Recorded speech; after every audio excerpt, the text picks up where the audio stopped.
বৈষম্যবিরোধী ছাত্র আন্দোলনের উপর হামলা মামলার আসামি হিসেবে সাবেক জনপ্রশাসন মন্ত্রী ও মেহেরপুর জেলা আওয়ামী লীগের সভাপতি ফরহাদ হোসেনের 2 দিনের রিমান্ড মঞ্জুর করেছেন আদালত। জেল গেটে তাকে জিজ্ঞাসাবাদের আদেশ দেওয়া হয়েছে। আজ 30শে জানুয়ারি বৃহস্পতিবার সকালে Meherpur senior judicial magistrate Begum Sharmin Nahar এই আদেশ দেন। মেহেরপুর জেলা কারাগার থেকে আজ সকালে আসামি ফরহাদ হোসেন ও তার ভাই সরফরাজ হোসেন মৃদুলকে আদালতে নেওয়া হয়। মামলার ঘটনায় জিজ্ঞাসাবাদের জন্য রাষ্ট্রপক্ষের আইনজীবী আবু সালেহ মোহাম্মদ নাসিম আসামিদের 7 দিনের রিমান্ড আবেদন করেন। তবে বিজ্ঞ আদালত তাদের 2 দিনের রিমান্ড মঞ্জুর করে মেহেরপুর জেল গেটে জিজ্ঞাসাবাদের আদেশ দেন।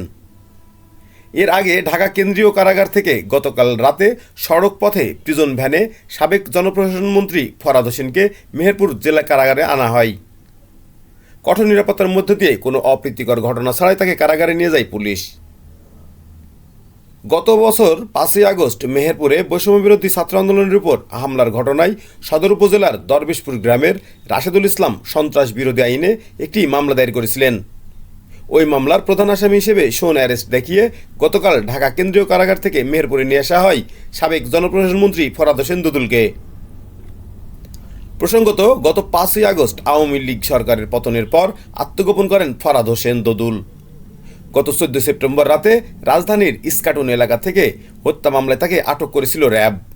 তার নামে রাজধানী ঢাকাতে বেশ কয়েকটি হত্যা মামলা রয়েছে। এছাড়াও মেহেরপুরে রয়েছে আরও কয়েকটি মামলা।